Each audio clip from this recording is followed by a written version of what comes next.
Yeah.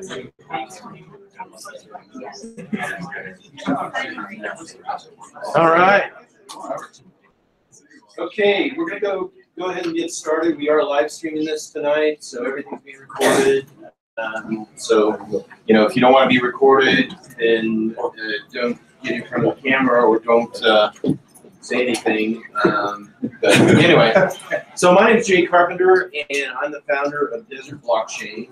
And I am delighted to welcome everybody to the University of Advancing Technology, where we're going to be having our meetups and Arizona Blockathon sessions for the foreseeable future.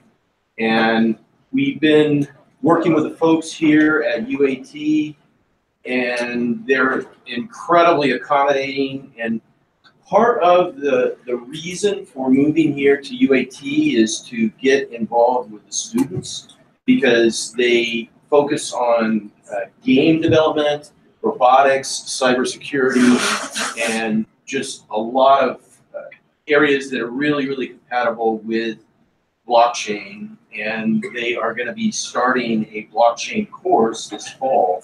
So I wanted to introduce you to UAT, and I'm delighted to introduce you to Robert Walker, who is with UAT, and he's going to take a few minutes to tell you about the programs here, what's available, and how all this could be a collaborative initiative between the Desert Blockchain community and UAT. So, Robert, take it away. Yes, I know, as I step into the light, I know a few of you may have been to UAT already, but there are still a lot of people in the community that's like, hey, what's that place? Enterprise? Is that a warehouse? What is it?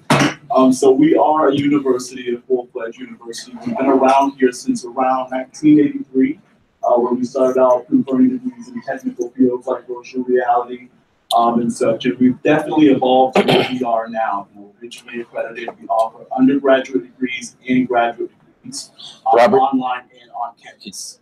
We want to get you in the picture. In the frame? Yep, there you go. Online and on campus. So that was my Morgan Freeman there, waiting for everyone live streaming in. But we offer those degrees as well. But we offer a lot of resources. So like Jay said, we are offering a blockchain course. It actually started up this summer. So we're teaching our students about that this term. They're really getting in depth. We kind of look at industry trends and try to make sure that we look and see what's trending, what's going on, and sort of tailor our programs to that as well. Not 100%, because as you know, trends come and go, but some stay. So we like to keep our students up as far as that goes. That's why the advancing is in our name. And we have a lot of resources as well. Our students are our main resources. A few students in here, they're great. And we do partner up and offer internships, both paid and unpaid. Our students are great, they're practical, they're hands-on, they know what they're doing. We also offer our space up as well. As you see, our theater, but we have a lot of different rooms too. So if you're looking for a meetup spot, you know, come talk to us. We definitely want to offer it up. It's beneficial for the students and for us as well. And also our degrees. So we do offer graduate programs, and we've done different things with our graduate programs to kind of, you know, tailor it for the industry. We offer degrees in cybersecurity, computer science, technology leadership as well. And you can get certificates in the programs. You can, you know, take one module. It's not a situation where you have to take the full term or anything like that. So those are just some of the resources that we do offer. And the facility is great. If you haven't looked around, you should. We're working on a co-working space upstairs specifically for the purpose of community engagement. It's under construction now, so if you're looking there and see poles and rafts, don't mind that. But we have a makers lab too. We have a cyber warfare range, a robotics lab. So we're definitely reaching out into the community, and that's one of our main focuses. And you probably have already met our engagement ambassador, Ashley Murray. So if you want to utilize the space or have any questions about that, Ashley is your best point of contact. If you have questions about the programs, come to me. I can definitely help out. So we could take one class at a time, or just so we enroll and then get a student ID and then just take one class? So it's different. So with the graduate program, Yes, you can take one specific class, one specific module. For the undergraduate degrees, not yet. The way our tuition is set up is it's a flat rate tuition for the full semester. So you could take one class, but you'll be paying for a semester's worth, so you might as well take four. I bet if you want to take one class, talk to me. So prerequisites for the graduate program? None. So that's something that we looked at in the industry. We have a lot of professionals who come from different backgrounds, and they may or may not have industry experience. So we teach from the ground up, even with the graduate program. So we start out in introductory courses if you don't know computer science, introductory courses if you don't know cybersecurity. So it is full focus there. And there was a lot of interest in the blockchain class among some folks. So might that be available to some of the folks that are? Yeah, we're looking at that. So, you know, again, we're looking at the industry. What's trending right now is that adults are saying, hey, we love your school, we love your university, but we don't want to take a full semester. We want that course or this one or that one. So that's something we're considering. It's not the case now. You would have to enroll for the full semester, but it is something that we are looking at. We started out testing it this summer. You know, we have a full professor for full course where they're learning a lot of different things as far as, you know, smart contracts, you know, designing architecture. They're learning some of the software, like Composer, Hyperledger, things like that, but not just yet. Okay. And is it required to graduate from here that the students have to do an internship? Yes, so we require two things, a student innovation project and an internship. The student innovation project is basically them creating something new, contributing to the field, innovating. That's what we're really all about. But the internship is a requirement as well. So you're saying, oh, I may not need an intern. Well, they're required to, so help them out. You know, that's what they have to do. We require experience. We offer classes year-round. We have a year-round format because, as you know, you don't really get a summer break when you're in the industry, or not, at least an optional one. Yeah. Concentration. Cybersecurity, technology leadership, game production, and management. Yep, and advancing computer science. They all.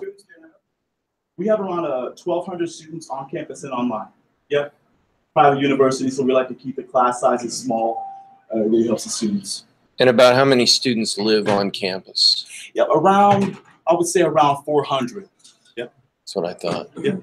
And they've got some awesome video production facilities Yes. here with green screen and editing, and they do some pretty cool mixed media stuff. So, yeah, we do a lot of that as well. Basically, if you have a tech need, we can probably do it, or we're thinking about doing it. So it's something that's on the rise. Yeah, one thing I would like to mention is this summer, they're actually going to keep their cafe open till 3 a.m. Yes. So, you know, Desert Blockchain is talking with UAT about doing something called Desert Blockchain Summer Camps, which would be some mobile units out in the parking lot. And, you know, if you guys are going to 3 a.m., we might go to 3 a.m. as well. Yeah. So I'll talk a little bit about the Desert Blockchain Summer Camps as well, but we'd really like to get some collaboration going between UAT, the students, the faculty, companies, organizations that are in town, and really start to push the blockchain conversation in Arizona forward with this new, I hate to say partnership, but I'll call it a partnership with UAT. So any other questions or any questions? Comments? We got some kind of DJ and bar. Yeah. It's going to be the disco lights. Say break dance. Yeah, I'll challenge you. Be prepared for that. But yeah, our students, they were like, so, you know, the cafe's open this time. But I actually came in on a recruitment trip. I had to drop off some things at like 1 a.m. And I've never seen the campus more lively than at 1 a.m. And I was shocked. I'm like, did you see everyone who we've been looking for is right here doing their homework? So yeah, they're up all night. So we're up with them. So who is a student at UAT? You two? Any others? That's it. So, and what are you guys interested in the blockchain space? So in my case, I've heard various jokes about blockchain and that it's in security. In my case, I've been to something such as We Protect, where they talk about blockchain. So if it's in security, then my thought is, Robert, well, thanks. find out about it, right? Otherwise, from a programming standpoint, the main joke that I've heard is it's a glorified double linked list. I'd like to know what this means, really. So it's mine. That is triple linked. So one of the things that's available out of this new collaboration is taking blockchain constructs and starting to tie the Internet of Things together on the blockchain. So use the blockchain as kind of like a air traffic controller, if you will, and then have your cybersecurity folks hack it. Do a red team, blue team, or just go at it and see if you guys can crack it. Is that something that would be of interest to you? Well, actually, kind of, because earlier I heard of things such as it being a secure method of doing something, except eventually we found out there's a way to trace people through it anyway, and then legal issues coming from with that. But, so as a result, I'd say yes, I would like to know how to do that, so I'd be able to tell people who are talking about blockchain concepts that this is a thing still. So I mean, unless the solution was found. So there's at least one person in the room that has actually done some work with one of the major automobile manufacturers using blockchain in some of their systems and so forth. So, and I'm bringing that up because that's the kind of interaction and collaboration we'd like to see happen here is, you know, your interest in cybersecurity combined with blockchain, combined with the Internet of Things, combined with robotics, combined with, you know, all the stuff that's going on here. So, if that makes sense. Cool. Any questions about that? Any questions? Any comments? We're excited. Everyone is excited. If you see me or Ashley, let us know. All right, thanks, Robert. Okay, let's go back to this. All right, is there anything anyone would like to say or make sure is covered tonight? Any projects that you have going that you'd like to highlight? Help that you need, developers, so forth? Anything anyone would like to say? And we're gonna keep this kind of interactive, so it's not gonna be like Jay. Yes. I have a question about being able to limit certain purchases with it, or being able to limit certain transactions using blockchains. Like, say, only use it to buy this, only use it to buy that. Have you investigated smart contracts? Yes, but I'm thinking more along the lines of, like, I was using it for giving to somebody, like I only want them to be able to buy like certain items. Like if I only want them to buy vegetables with it, I guess it would have to be way more involved with items to be able to do something. Well, I'm not an expert in smart contracts, but there are people in the room that know how to do that sort of thing. So anybody have any suggestions on permissioned purchases, basically, is what I think you're talking about. Yeah. Yeah, go ahead. This might sound like a simple solution, but are you basically looking like the use of kind of like your card, like Lowe's would give you a $25 gift card, it's only about from your company? Yeah, Or you want to limit it to like a specific product inside of it?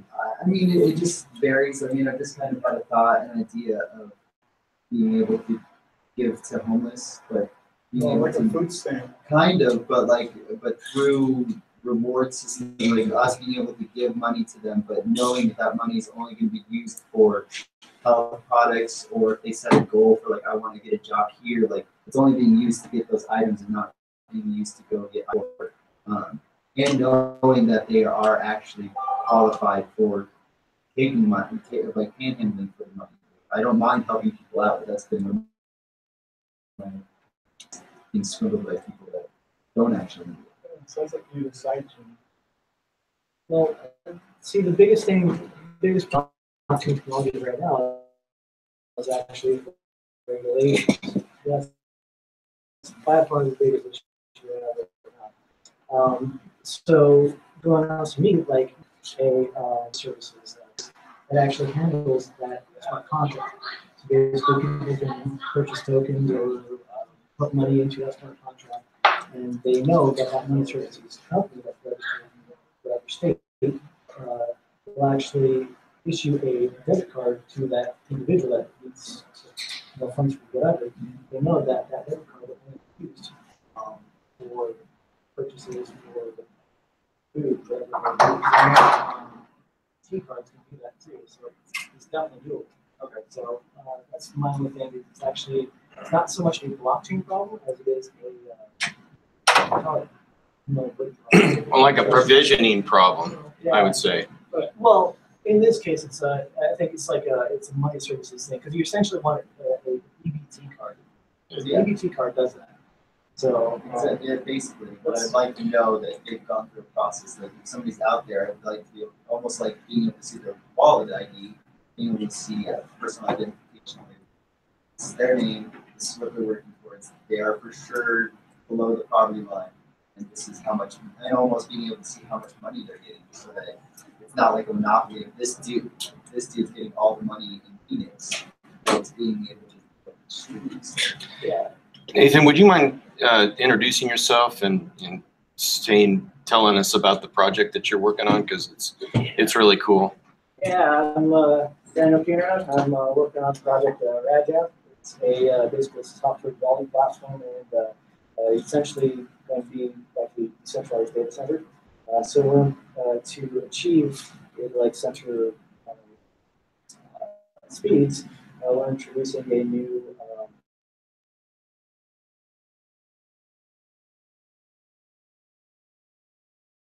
into it. So that's how I know about what you're talking about, is because I've dealt with all these regulations. I've dealt with a lot of lawyers and a lot of stuff. So I know what you're kind of looking at. Okay, that's what I'm looking at. And you presented at in not Palo Alto, but Santa Clara. Santa Clara. The Blockchain Expo in Santa Clara presented there, and the blockchain, what was it? It was in London. I don't remember the name of it. It was some blockchain conference. Okay. That was pretty cool. You had like a 30-second elevator pitch competition. Man, I'm terrible at pitching anything. I'll give it to you later. He's getting better, because I heard learning. I heard his first pitches, and they were horrible. They're beyond horrible. But he's working on some really, really cool stuff. And, you know, part of the value of coming here and having this pizza and the socializing and all that stuff is to get to know one another. What are we working on? What do we need? All of that. And, you know, build this community. That's the whole point of this meetup. And you being here tonight is a big part of building the community. So, you know, everybody's got families and other things to do, and it takes some time. And I want to make sure that whatever time you spend at these events is worth your time. So, any other comments before we? Yes, Harlan. Yeah, how about this guy?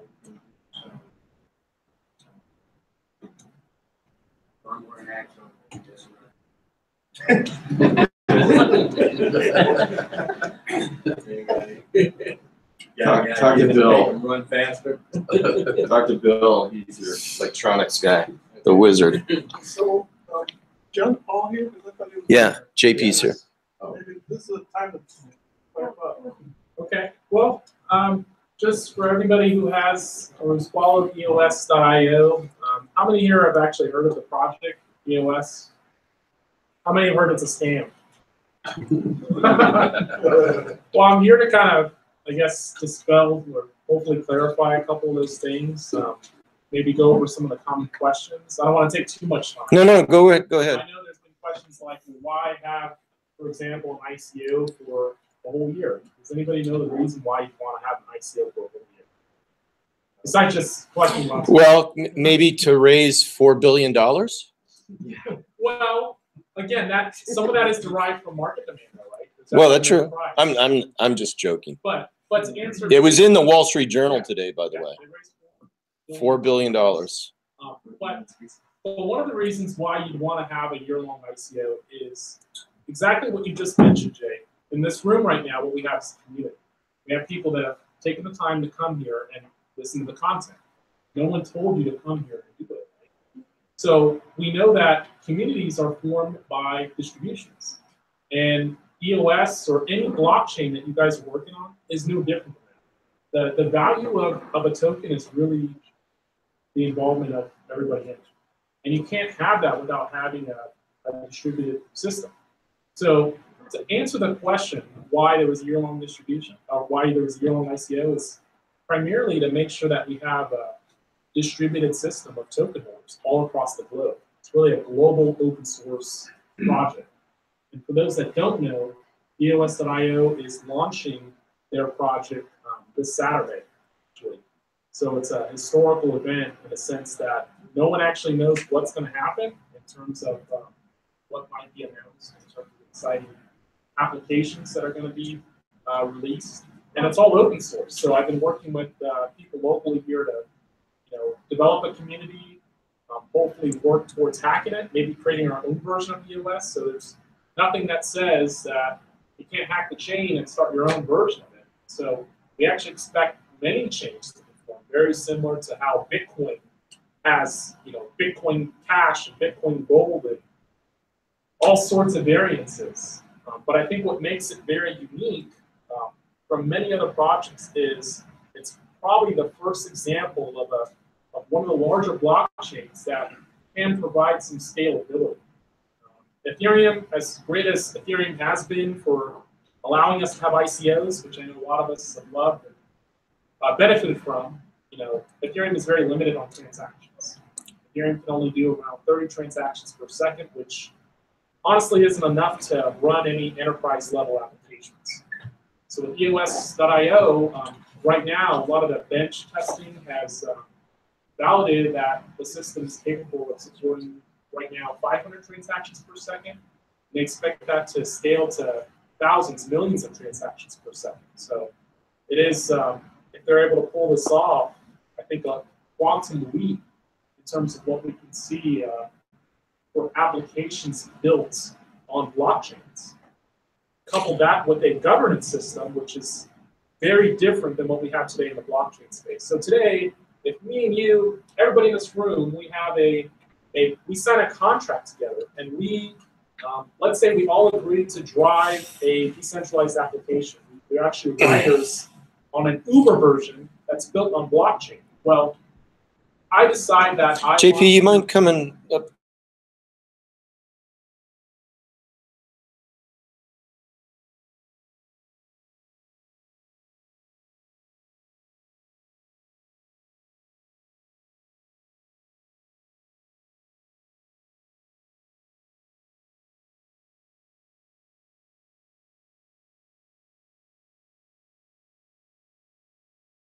my car would have any way to arbitrate or dispute that issue between the two of us, right, as parties involved in a contract.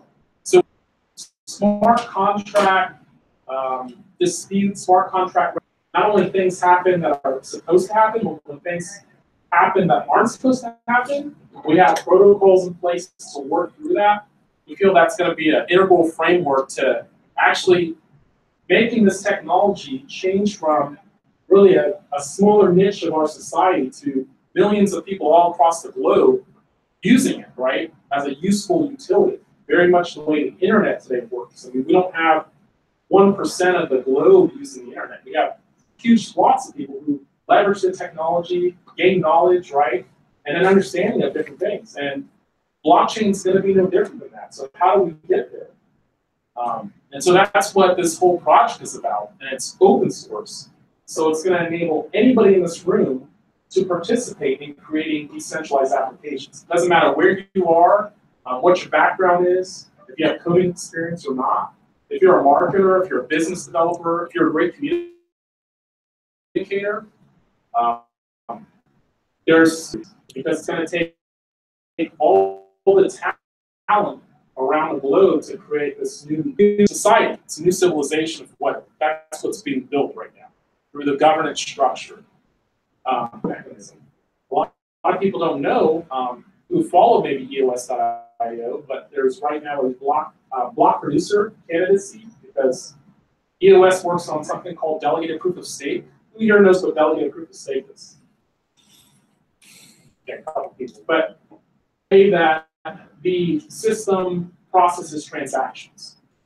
So if we're going to elect to make a deal between ourselves to exchange value, right? Just like we do in society today, I might have $5 in my pocket and decide to give you $5. And she takes the $5. And that is a form of transaction. Now, I expect something back in return. So to enable that on an actual system like blockchain spaces, they have either miners, or in the case of EOS.io, they have what's called block producers that process the transactions. Now, the groups or entities within the system are rewarded for their efforts. And we do that through, so EOS.io starts by having billions that are distributed throughout the globe, through all the token holders, through this year-long IC. Every year, a certain amount of token across the globe as a reward for the services that are made. So cells on the communities, the block producers for processing those transactions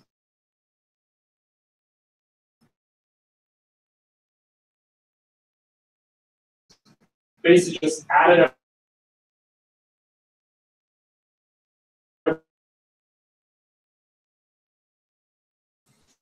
fiat reserve has unlocked across the globe. Well, this system, there's a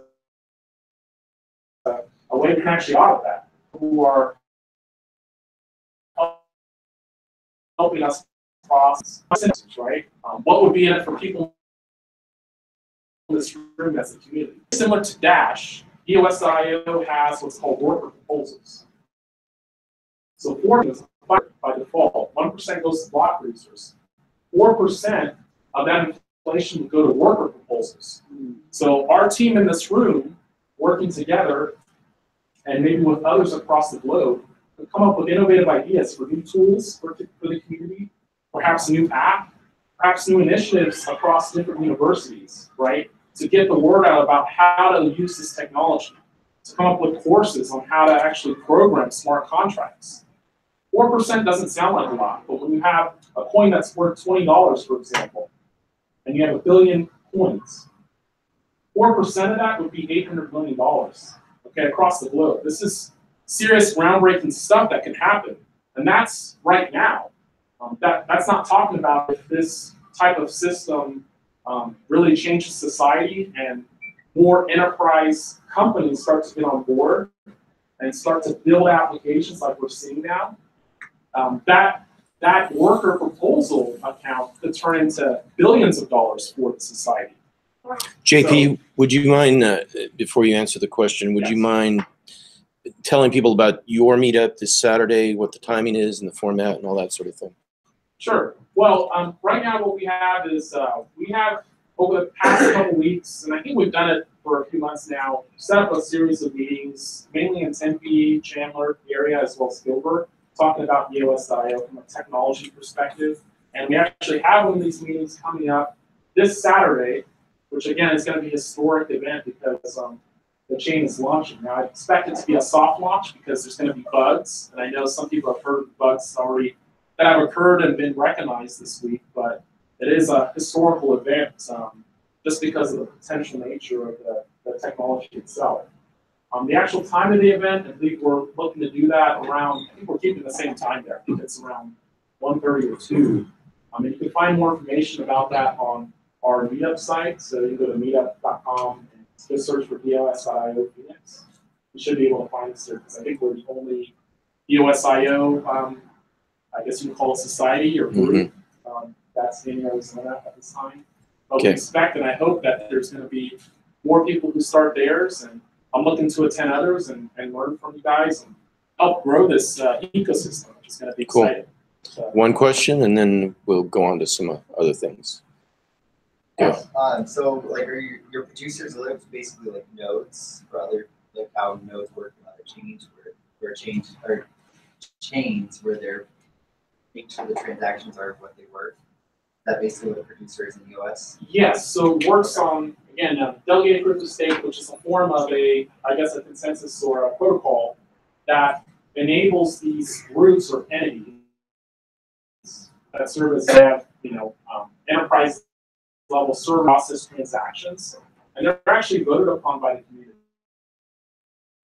So as token holders, anybody here who has to, vote for them to process and become part of our system, right? And there's backup block producers in place. If those fail, they fail to abide by the Constitution, which is what this blockchain also has, which is somewhat unique. It has a governance structure. Cool. Is the initial coin offering done? The initial coin offering is technically in its final days. So in the next few days, that'll be it. It's been going on for about a year.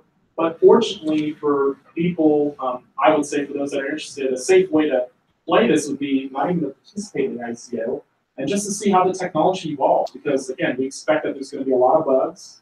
It's possible that there could be a huge panic if there's a rough start to this system. But I think over the long term, with a lot of different evolution in the technologies and chains forming technologies, it's promising. So you could even just wait and just see how things go locally and hear more about it and just see how the technology does over time, because it's still very early. And in fact, if I were to give each person here, without saying EOS or people outside, here's 500 EOS, most of them wouldn't even know what they have. That says a lot to me, versus Bitcoin. If I were to go out and say, here's 500 Bitcoin, I guess most of them know that. So. Can you buy a pizza with it? I can't buy a pizza, but what is interesting is we have heard of already at launch time around 20 or 25 really unique apps that are basically ready to go. So that's really interesting. I've heard of an Airbnb style application that's going to be launched. I've heard of some email solutions that enable more secure communications. I've heard of basically a wallet that's that I don't want to get into and take more time, but I would suggest that if anybody who's interested, please consider coming to our meetup group this Saturday and learn a little bit more about it. The cost of the software to actually use it and develop on it is free, so there's no pay per se. There's no cost to actually play with it. And also, many token holders like myself, what I'm planning to do locally is, once there's protocols to this, is rent the tokens for free. So that's to enable anybody who wants to play with the system and build their app on the network, the ability to do so basically for no cost. So you have access to RAM, bandwidth, and all the support of the network. So, I don't know. Awesome. I don't know how else to Cool. suggest. Well, thanks, JP. Thanks for. All right, so let's get into I've got a presentation for you about what it would look like to decentralize Arizona. So let's take a look at that. Let me screen share. All right. So this is a concept that I think is going to become more important in the very near term, because what's happening right now is there's kind of a melting of the borders in a way like we've never seen before. And there are sovereignties, countries that are starting to expand their reach globally. And we'll talk about a few of those. So this is just kind of a question to throw out to the community. What would it look like if Arizona started to decentralize? And how might that be possible? Yes. I love looking at the country of Lithuania, Right. because they're considered one of the first digital republics. It's really interesting. They're a tiny country on the very eastern border of Europe. They kind of broke off from Russia and became their own thing. And all of their state services are actually online, like court, law, health, and they're secured. The data integrity is actually run by this top blockchain company that it's one of the top funded private blockchains out there. They're called Guard Time, I believe. Yeah, Guard Time. And it's a really fascinating use case for me because it gives visibility to the citizens into like where the money's flowing for politics, even like in the courts of law. They can see like where you know what state services are costing X amount of money, and Yep. their court systems are very efficient as well. So I've kind of they've been a great kind of vision as to what a country would look like. Do you mind introducing yourself and telling us what you're interested in Yeah, the sure. blockchain realm? My name is Josh Davis. My day job is around cybersecurity, mostly technical background. I'm doing digital forensics right now at GE in the power grid sector, and being in security, privacy has always been a hot topic. So I've always, ever since Silk Road was born back in the day, I've always been interested in, hey, there's a dark web out there, and it's actually in the security space. They web scraped the dark web for a lot of like valuable indicators and intel. So it's definitely been fascinating for me, and I'm also working on a cryptocurrency social research platform to help reduce the entry barrier into the space, provide a better education into the whole ecosystem of coins that are out there. You know, all you really hear is Bitcoin on the news. Do you mind standing up front? I got a question or two for you. Yeah, sure. This is the interactive part of the whole thing. Yeah, no, first time, and I really like the format. So I'm sorry, you were talking about Yeah. the social platform. Yeah, it's a social research platform.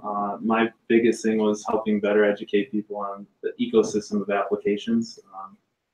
I work in power grid now, and just General Electric alone has invested millions of dollars in the application of using a blockchain to provide power services.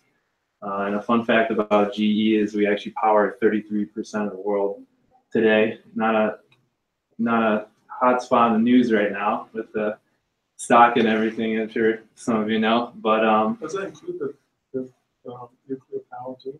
yeah, yep. That includes renewable gas, steam, and so yeah, my platform isn't released yet, but hopefully within the next couple months we're gonna have an MVP.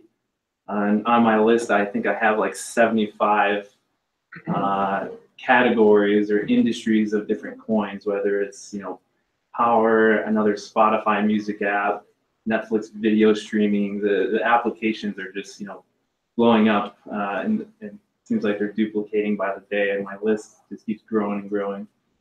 Do you have others that are working with you on this, or are you hacking it out by yourself? Yeah, I do. I'm originally from Michigan. I moved here kind of just as a lifestyle change and not wanting to have time for snow anymore. So I have a few people that a lot of us are either same company in GE or went to the same university.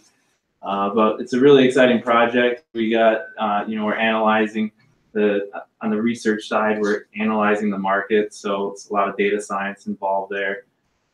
You know, one thing for me is I'm really interested in like what sectors and industries are, you know, where is the market capital going, and, you know, are privacy coins really an interest for, you know, the you know, general investor and whatnot, and seeing the different trends. Then the social network side is, you know, being able to leverage your social network to make better investments. And we're starting to see more software companies like Robinhood that make it stupid easy to invest. And it makes it, you know, an enjoyable user experience where you can go in there, pop in your credit card, and buy an Apple stock within 15 minutes. That's, you know, really fascinating. And the cool thing with cryptocurrencies is you're almost seeing all of a sudden we're all investors in some company or currency all of a sudden. And I think the latest metric was around 8% of people are invested in in cryptos today here in the U.S. So there's definitely still a huge gap there. And for me, it was one of the prime motivations was definitely on the educational side. Being able to reduce that entry barrier and show that it's not a currency that we're building here. You talk about EOS, which is definitely a changer, and there's limitless applications, but we're still in early adoption phase. So is your demo millennials? Because you mentioned Robinhood specifically, or is your demo everybody? So actually, to start off, our ideal persona are people who are like semi-experienced, that are kind of in the space, maybe have some groups they talk to of talking about different coins or investments. Really the biggest question is like staying up to date in the space has been really difficult for me and my colleagues. So that's one of our main things that we want to help tackle is if I'm invested in 5 or 10 different coins and companies, like just staying up to date between wallet updates and software updates and all of that has been really difficult. So how do we stop that? We're looking to help people subscribe to different coins and alerts, and you get a tailored news feed and whatnot. And we're actually doing some really cool stuff around natural language processing too, of summarizing news articles. And I won't go too far, but we have fact checking eventually in the roadmap, because nowadays you see a headline and you click on the headline and things all clickbait. I mean, I'm sure you could go to town on the EOS thing that happened, and that's a huge problem in today's world. I mean, we see it. Google all of a sudden just came out with this Google News program and whatnot. So a lot of different things are working on. But cool, thank you. And it was a lot. Now, your social platform, is that under the umbrella of GE, or is that like separate from GE? Yeah, no, this is actually completely separate. Okay. GE is my day job. Still corporate drone, and it's in cybersecurity. No conflict of interest. Cool. I'm building more of a social platform with research now. But, cool, that's so awesome. I'm sure you have sparked a lot of thoughts and ideas among the group here, and I'll bet that afterwards, and we can hang out for an hour or so afterwards, and continue the networking. But what you're working on is absolutely awesome. And, thank you for sharing it with us. And is GE? Have you worked on the GE blockchain portion? Or no, I have not actually. I was still so busy between all the different vulnerabilities that happen every day and cybersecurity incidents on the daily. So I haven't, but I do follow. We have something called Gamer. It's a Microsoft tool that for enterprises to have kind of a social network, and I subscribe to that, active in the discussions, and it seems like every week they're talking about something new in the space that's really exciting, like of how they're either leveraging the technology or even just talking about the regulation alone. I mean, for GE, it's such a big company. In order to have a process be implemented takes a lot, because we're talking 33% of the world and every government imaginable. So, it's still early adoption, and a lot of it right now is around regulation, more so like the technical limitations, but the technical limitations are definitely. Does GE have any kind of like farm projects where they break off a group or they sponsor a group to do something that's kind of, like a skunk works or whatever? Because it seems like a lot of the larger companies, they have an interest in innovating, but innovating within their, what's already there is kind of difficult. Yeah, it is tough, and it really takes I know for me when I first joined GE, they were in this middle of this digital transformation. Yet there wasn't any hackathons going on. So you had this company that completely rebranded themselves and become digital, and they wanted to be a top software company. But if you want to be a top software company, to have a sort of like innovation in those events, and see you guys have hackathons. And at GE, that's actually still a tough part that I see. Like I hosted my own hackathon, and then after doing it once, I realized how much time it was, and it was a one-man show, and then it was like I didn't have enough time between all my goals and objectives and the corporate day job in order to have the ability or the flexibility to do that again. So that is a tough part. We did have a lot of stuff in the cybersecurity space. Mm-hmm. We have a really great cybersecurity team. A lot of the leaders in the have actually gone off to like the execs in like Trend Micro and a lot of top companies in the space. But our security headquarters is in DC, so a lot of government stuff there. So not a lot of public stuff, but many internal hackathons. I wish it was more open, with it. Well, our next Arizona Blockathon, now that you mention it, is going to be July 28th here, and it'll be a day-long event from 9 a.m. to 6 p.m.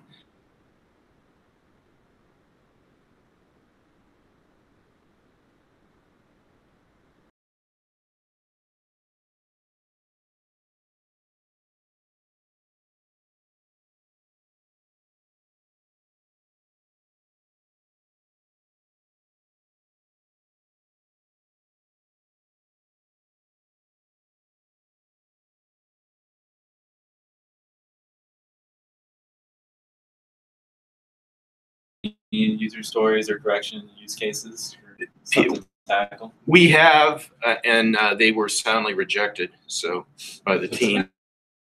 So we worked on a use case with an automotive registry on the blockchain, and nobody touched it. So, Every idea be married to blockchain. So.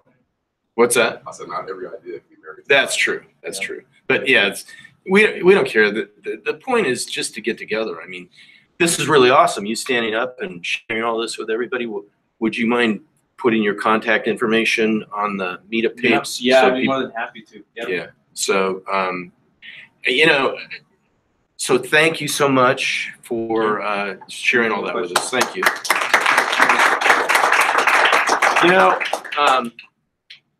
It might take a little bit. It might seem like this is kind of random, whatever, but I don't know how many conferences I've been to. I'm in a room with 100, 200 people, and I have no clue who's sitting next to me. And we all walk out, and it's sort of like we were all there for the presentation, but the real gold is the people sitting next to you and talking. So that's why we emphasize the hour before the pizza and the networking and whatever. So thanks. That was really, really. And I'm sorry, your name again? Josh. Josh. Thank you. All right. So let's get back to the boring presentation. So,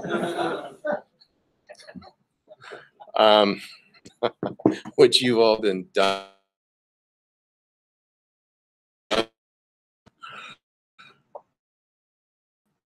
Okay, so decentralized Arizona. Okay, so we talked about, you said Lithuania, but I think you might be thinking of Estonia. Oh, you're correct. Estonia, and we're going to talk about that. Malta. Yeah, Malta, Switzerland, all of those. So, so let's just take a look, and just kind of speculate a little bit. What would it be like if Arizona became a global sovereignty and we could actually scale Arizona and the innovation and the collaboration became global? Because, through these connections, we could actually be talking with pretty much anybody in the world. And there's still a big difference between being on a hangout with somebody and being with them in the same room. So, ways we might be able to decentralize Arizona would be through Arizona conferences, global conferences, and I'm going to go over a few conferences as examples where we actually have people like groups from Phoenix and Arizona go to some of these events and we meet people, and we've actually done that. Bill Maher and a group of us went a couple of years ago to the decentralized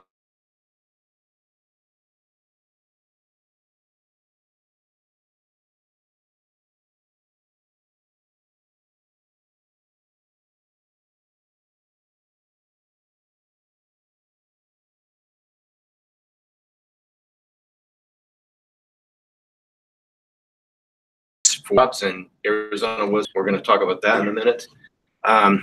So desert blockchain camps, we'll talk about that a little bit. But one of the things that's available here at UAT is experimenting with some desert blockchain camps, which are like mobile and designed for forking and designed for collaboration in a kind of a new way. And those can be scaled globally, by the way. The Arizona policymakers that we have are actually reaching out globally. So some of the folks that are involved with the introduction of the new Arizona Sandbox, which allows innovation in without a formal money transfer license, those people have gone to the United Kingdom and created excitement about some collaboration between what Arizona is creating policy-wise and what other countries, they basically have the same need. They want to provide safeguards, but they also want to foster innovation. We could make an Arizona coin. I believe there's a city in Louisiana that's launching their own coin. The United Arab Emirates has launched their cryptocurrency called the M, and obviously Venezuela with the Petro. I don't think we'll spend much time talking about that, but a whole new wide open space now where any one of us could launch our own coin, or we could get together and launch coins or do whatever. E-residency, virtual companies. Peter Early from Vermont come in and talk a session or two ago. Something called a virtual company, which the only physical presence is a statutory agent. And get a whole lot of a new realm, and that's the kind of thing that we could utilize and create. ASU has Michael Crow and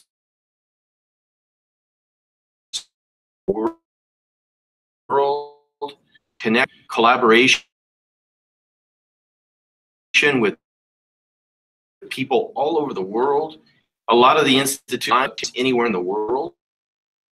And we have the Thunderbird International School of whatever, which is going to have a new building downtown next to the ASU Law School. So that's something that I think we could build upon, collaborate with, and leverage. The Native Nations and Asian nations, we have really like sovereignties within, and those people, I think, could benefit from our expertise. I think they're open and willing to work with us to see what could be created for us, basically. The Estonia e-residency. And then the last thing is it takes a ton to put on these events, and we're going to start with a Patreon campaign. So, ICO? well, we could do an ICO. I mean, $2 billion would be great. That would pay for pizza for a while. So let's see. Yes. Like, So, I mean, I'm pretty new to all this.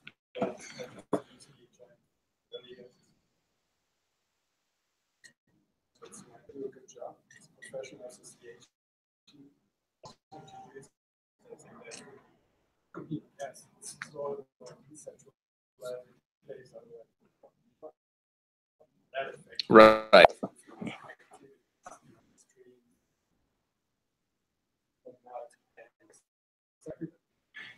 So will you tell us a little bit of Crypto Valley Association? So let's take a look at the Crypto Valley Association. They're based in Zug. Oh. You know it. And I became a member there for all kinds of stuff. It's easier to get involved. Not so much. They're very protective about their own, and they have a lot of big companies. I mean, again, I don't know that a lot of companies are residing there. Yeah. I just got to in Arizona 2 years with lawmakers and different senators. So the stuff can be done. It's kind of saying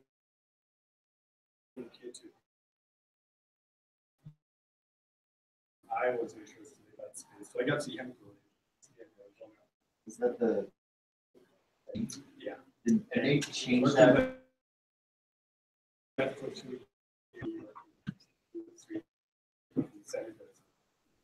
It wasn't that much work.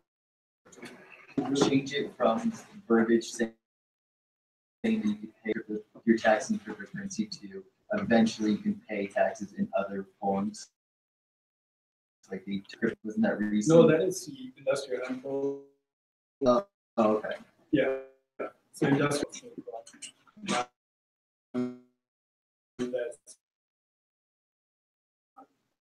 Michael, mind posting your contact information as well with a little absolutely. on the meetup page? That would be awesome. So.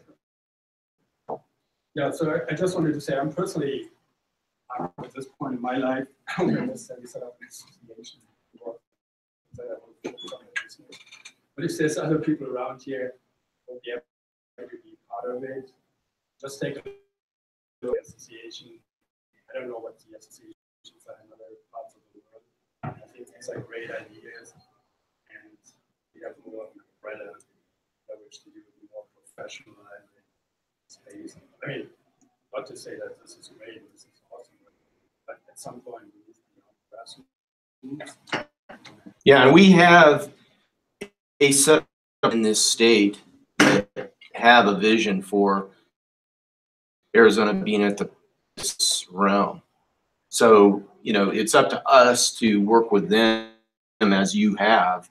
And I know for a fact that, yeah, and we have at least one company that I know of that has basically set up shop in Zug because of the friendly nature of it. And I'm not going to say, but yeah. So yeah, it's but it's not only companies moving out of Arizona, favorable climates to operate in, but it's also talent that's moving out of here. So how about a collaboration? I think that's completely what we can create here.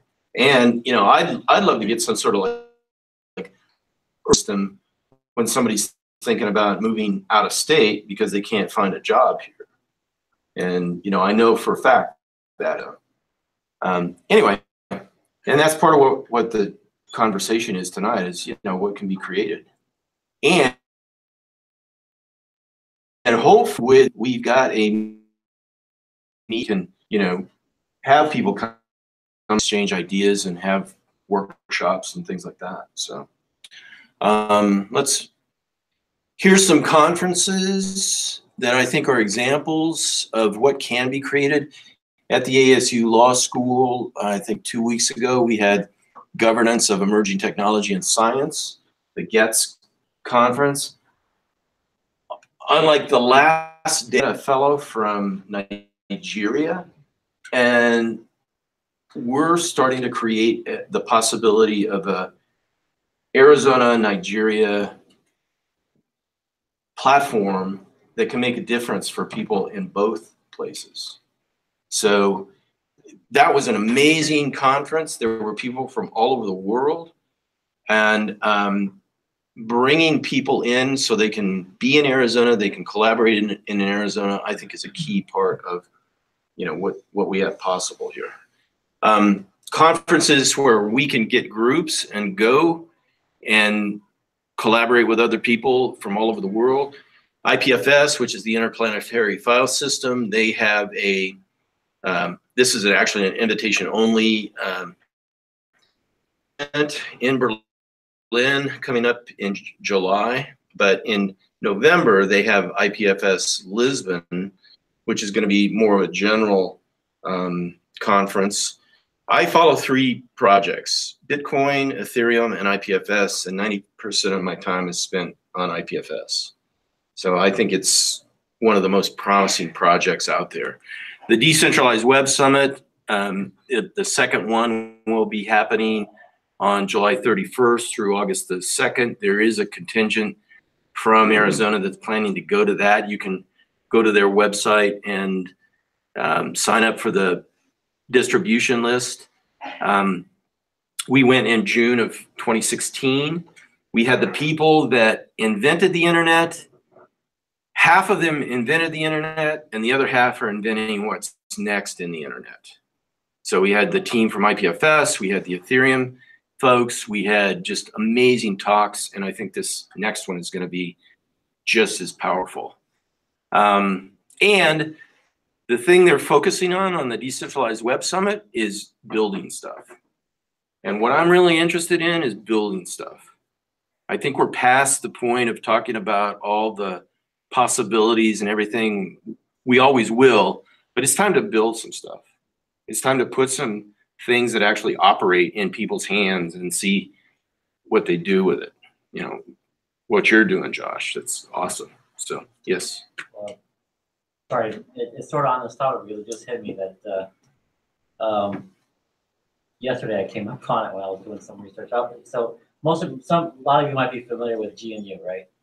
Mm-hmm. Make the compilers, the original operating system, GNU, all the other software packages. Mm-hmm.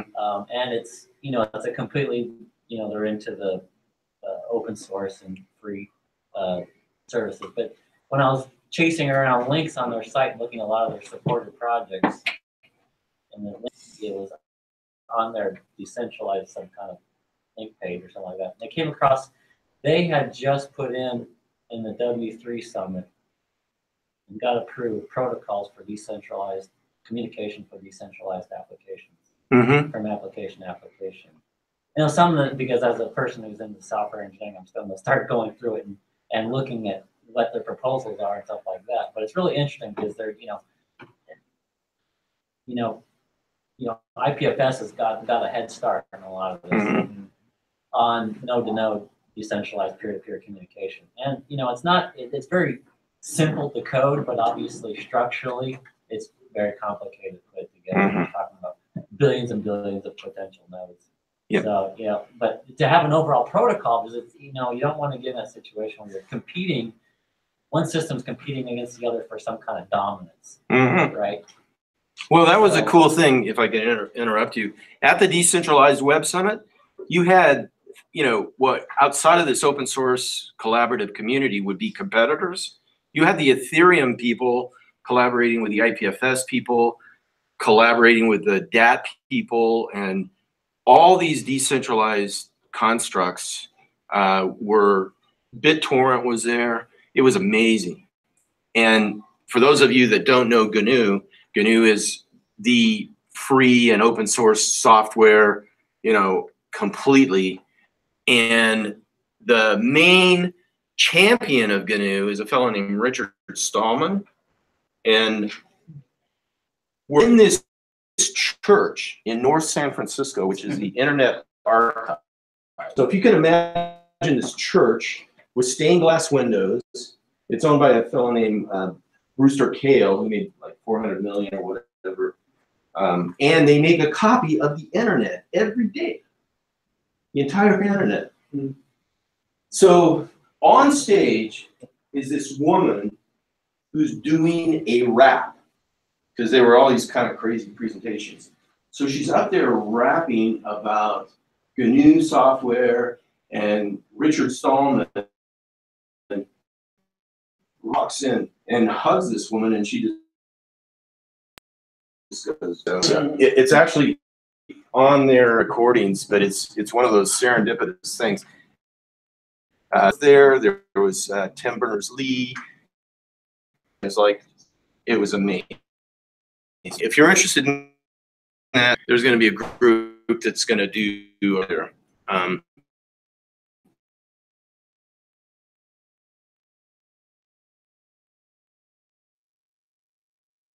Let's see.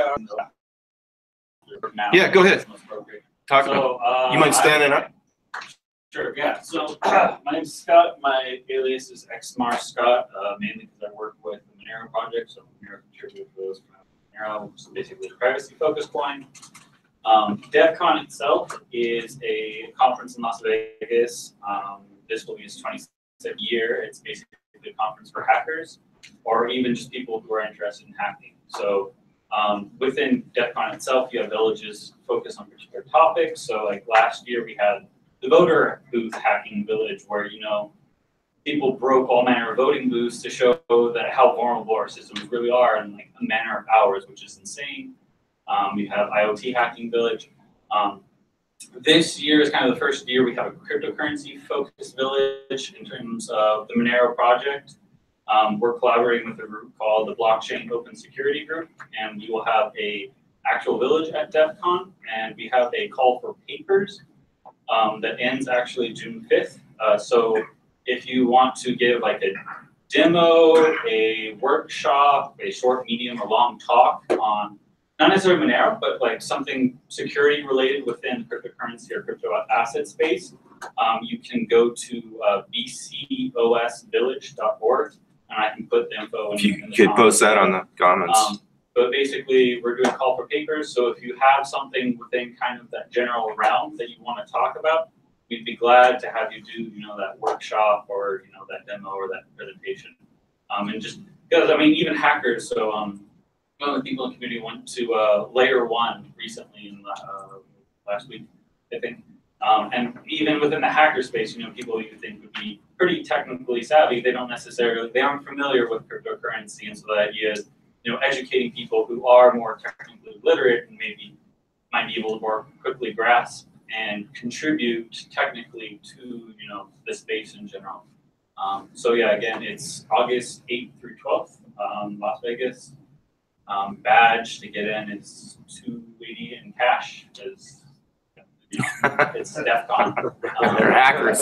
You don't want to give me your credit card information. Purchases of everyone, and then they just like, all right, cash only from here on out. So, but yeah, so if you want to give a talk, I'll post the info in the meetup group. Yeah. Cool. And Scott did an awesome presentation on Monero last year, which is back in the archives someplace. So he's your Monero expert. And, all right.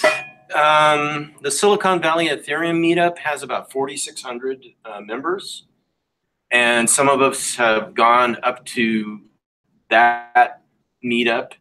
The Talik Buterin spoke, Juan Benet spoke, and Fred Eshram spoke. It was amazing. There were about 250 people at the Visa headquarters. And, you know, I think, and they continue to have awesome speakers and sessions and whatever. And I think we could definitely put together another group and do a road trip up for some of their sessions as well. Los Angeles is, I think, exploding in terms of the blockchain and cryptocurrency realm.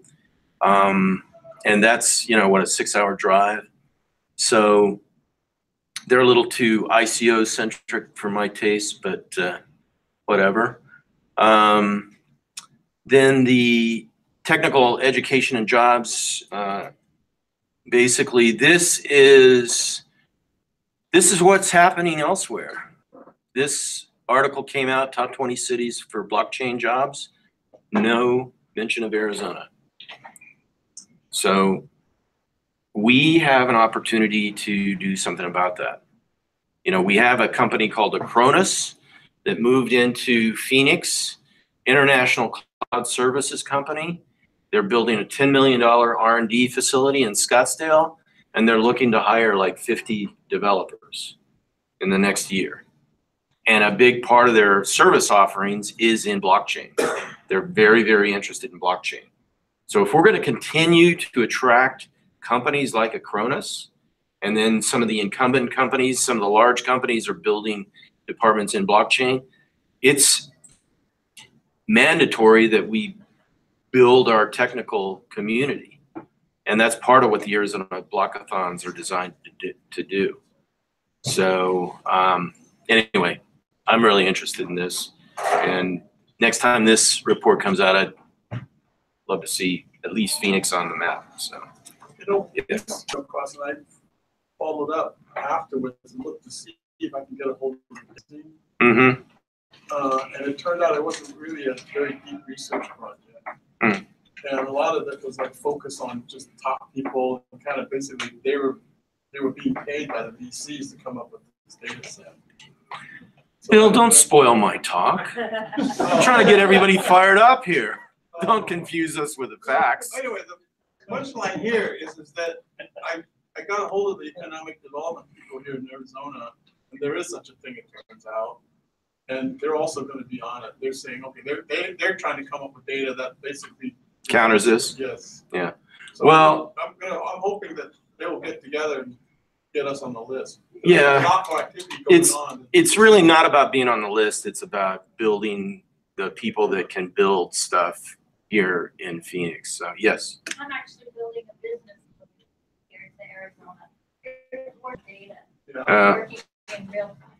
So you can use the food map in San Francisco as a real-time data for San Francisco. I'm projecting within 5 years massive influx into Arizona. And the reason that you all need to worry is that Silicon Valley has already invested and sent over realtors and commercial firms so that the housing is already set up because Silicon Valley is moving. Will you introduce yourself, please? No? Okay, that's fine. Point. Well, if you dig into that story, it's questionable whether Bill Gates really did anything there. But anyway, it doesn't really matter. All that really matters, and we've seen it already tonight, is a nucleus community that's interested in building our collaboration and technical community here in Phoenix. And the bottom line is, it doesn't really matter what other people are doing. Let's continue to build this. So, that's just a little. This is another item that was just published within the last few days. Places like Gibraltar that are, saying, hey, we are friendly to cryptocurrency and blockchain and so forth. Estonia, which we talked about, they are light years ahead of many other countries and locations in terms of what they're doing with the blockchain. Do you know why that is? I think it's because of their proximity. And yes. I've been married to a Latvian for 22 years, so. Okay. Estonia is it's a very homogeneous population. So it's, even during the Soviet period, they had a maximum 15% Russian population because they're very anti-Russia. And, being associated because they're part Finn, they come from that tribe originally. So they speak a dialect of the Finnish language, so they communicate with each other. Russia and Finland had fought a few wars over a few centuries and lost every single time. So eventually, Russia, when they allocated all these countries together, they just left them alone. They're all Catholic, Russian Orthodox. They didn't play nice together, even though the population came about 55-45. Whereas Latvia is the most neutral of them. They became a nation of 65% Russian and 30%. So between them, there's only about 7 million people. So it's it's 2.5 to 2 million people. I mean, it's a very small country. They can get away with stuff like that. But because they are close to the Finns, as soon as the Soviet Union fell apart, all the Scandinavian countries, that was the first country they targeted. Well, you introduced Tom Branson. And Tom drove here from Aho to be. Yeah. Thank you. I was a Russian Sovietologist for the government for 15 years, so that's my field. So Awesome. Nice.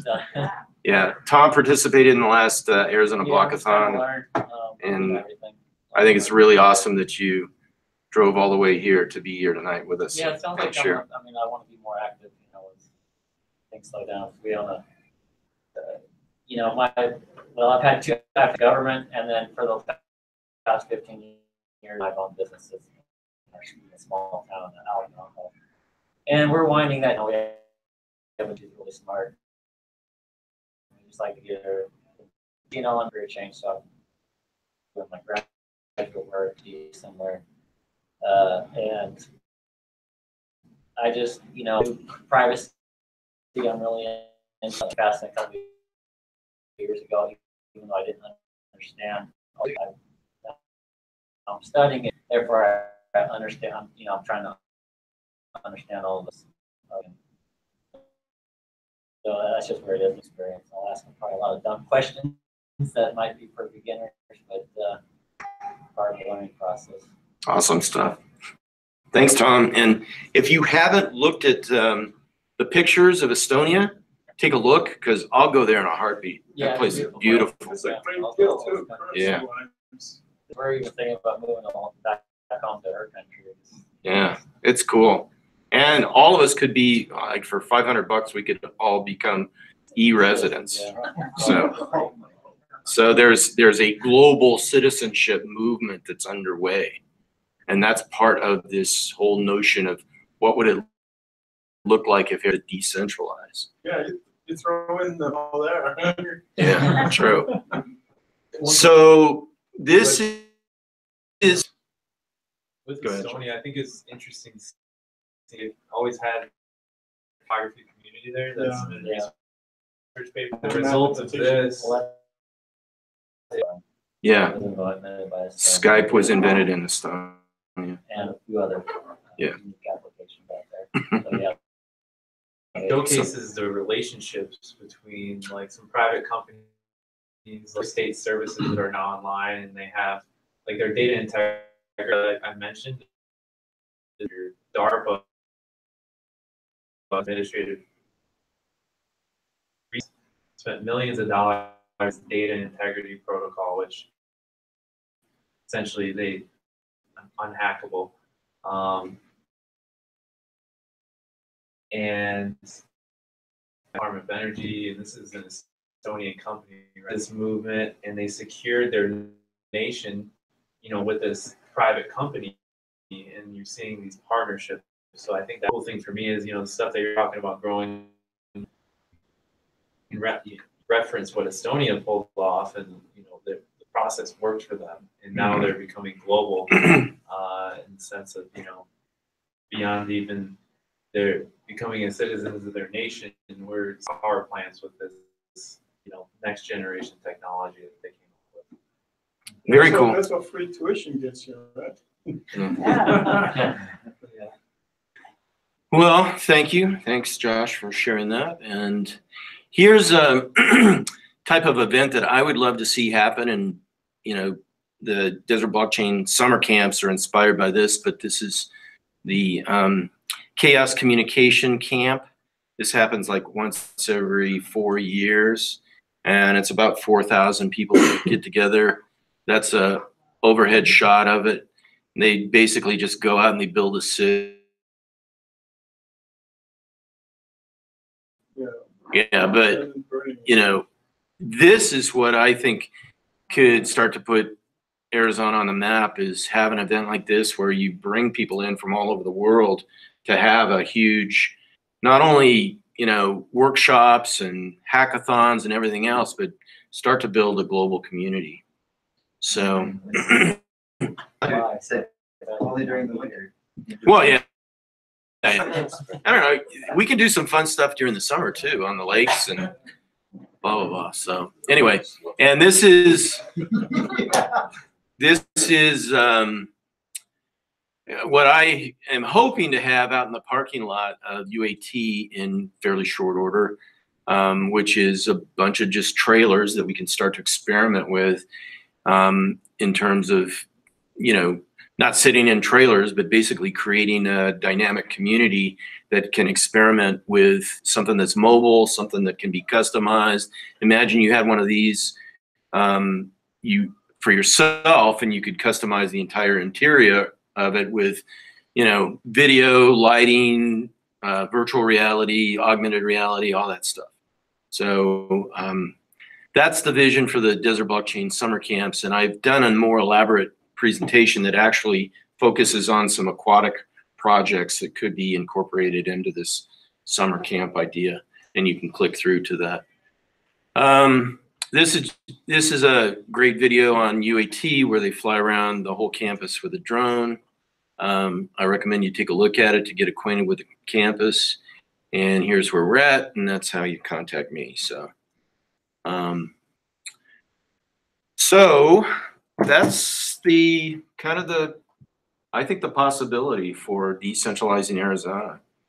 And I wanted to take this opportunity when we're having our first meetup at UAT to kind of lay that foundation for what's possible and the collaboration that's possible. And by the way, this is totally compatible with having ASU, Grand Canyon University, the Mesa Community College, all of them participate as well. It's not like, hey, we're the best and whatever. It's just, you know, let's open it up. So that's it. Any questions, comments, suggestions? Talk about what you're going to actually be doing in these camps. Yeah. Yeah, let me click through. So if we go down to, I think I can double click on that. Okay, so this is the summer camps proposal. I know, and I'll show that to you. Let me get to,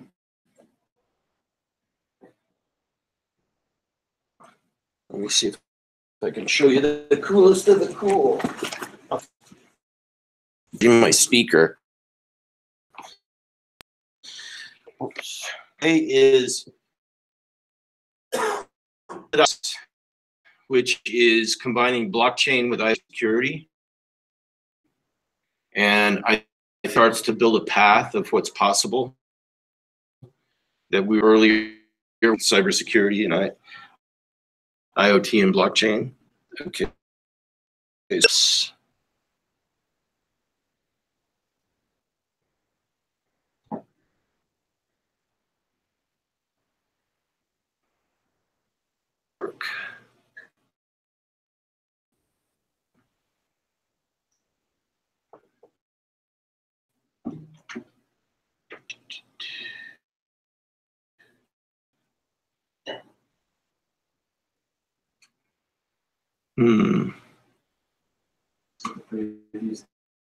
Let's see. Maybe too many times.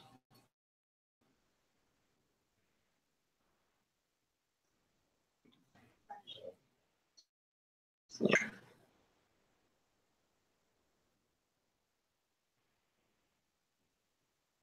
Okay.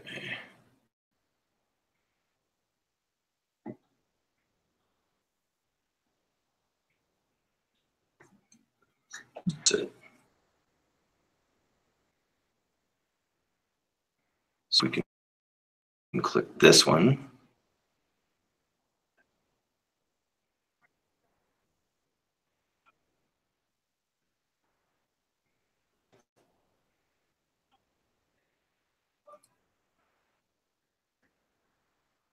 The IoT Alliance, is that an actual project? It's a info and a bunch of the crypto platforms.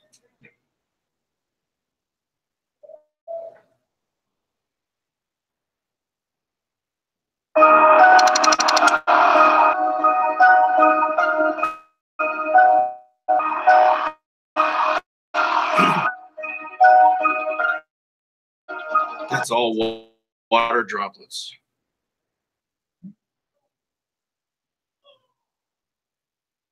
Operates. This is a Gatorade commercial.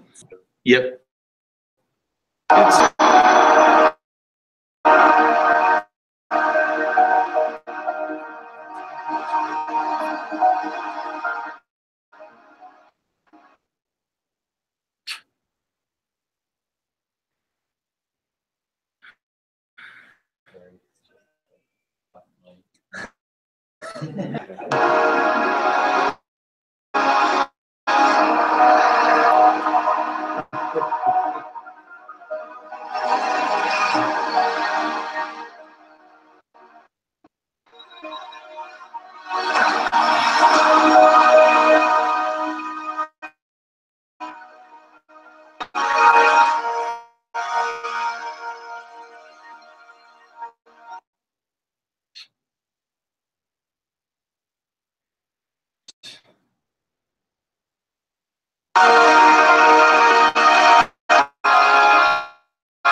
so.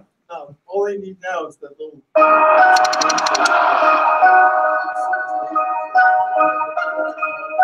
So you can get color. So I can actually put color on those water droplets based on the lasers. Well, that would be cool. So between Bill and the C, you should have that knocked out weekend. Enough Gatorade. Some aquatic projects like maker projects and whatever to do a fountain. These are pretty cool too, but not quite as cool commercial. This is a movie story. Parts. Has anybody heard of Spare Parts? High school. This is true. They formed a robot with their 4 out of 5 of which were illegal aliens. They mission at the college level because they didn't affiliated when they lost. They either 400 or 500 entered this competition in California and beat MIT, Cornell, Virginia Tech in underwater robotics. The team couldn't go on to internet because of their immigration status. So there's so many different, thanks for coming. Yeah, no problem. Thanks. Yeah. So I highly, highly recommend this movie. It's got some great acting. It's funny, and nobody knows about it. Nobody knows that Arizona and Phoenix is one of the underwater robotics hubs in the world.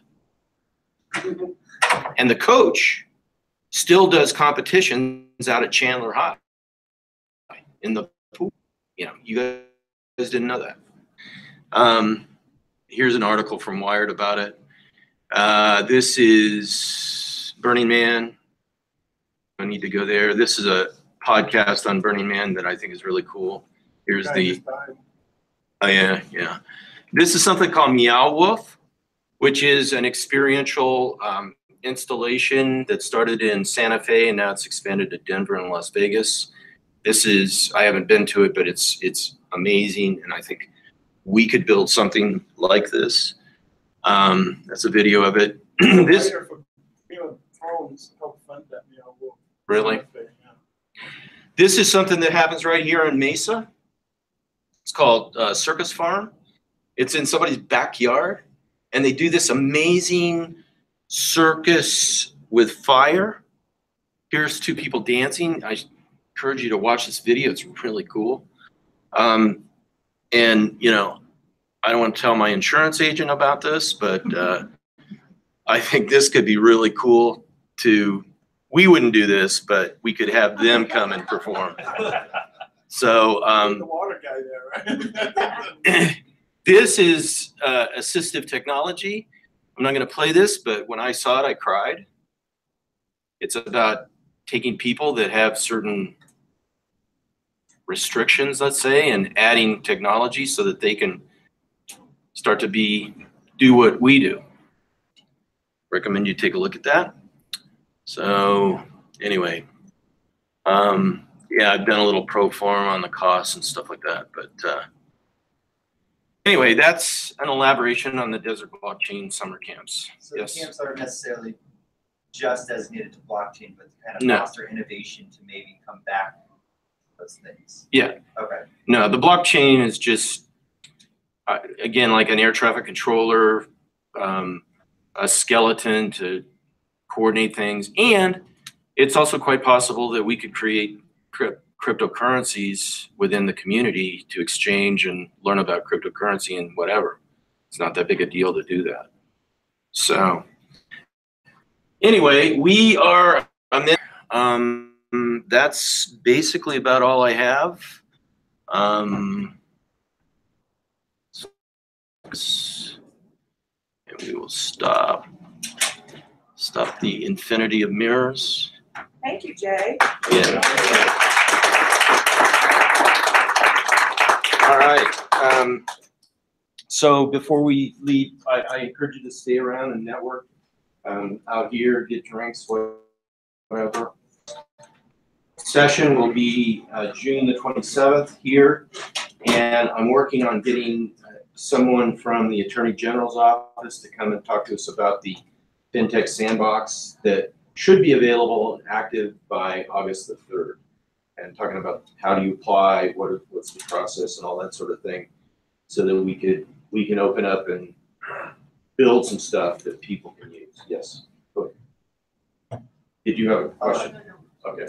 Would you mind introducing yourself? Sure. Hi everyone, my name is Boy. I'm right now a CTO of the blockchain company called Sweetbridge.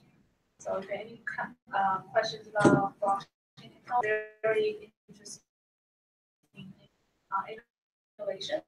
So I wanted to exchange on blockchain innovation. Yeah, Sweetbridge is one of the biggest startups in supply chain using blockchain anywhere. So. All right, thank you so much for attending and continue networking. Yes? Jay, on the meetup, are these 6 a.m. for the 27th? Yep. Is it 6 a.m.? Yeah, I tried 7 a.m. with 6 p.m. pizza networking for the pizza networking.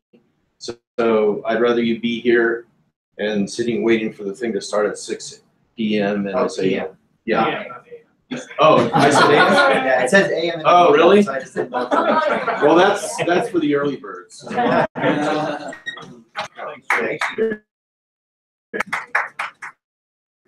Yeah.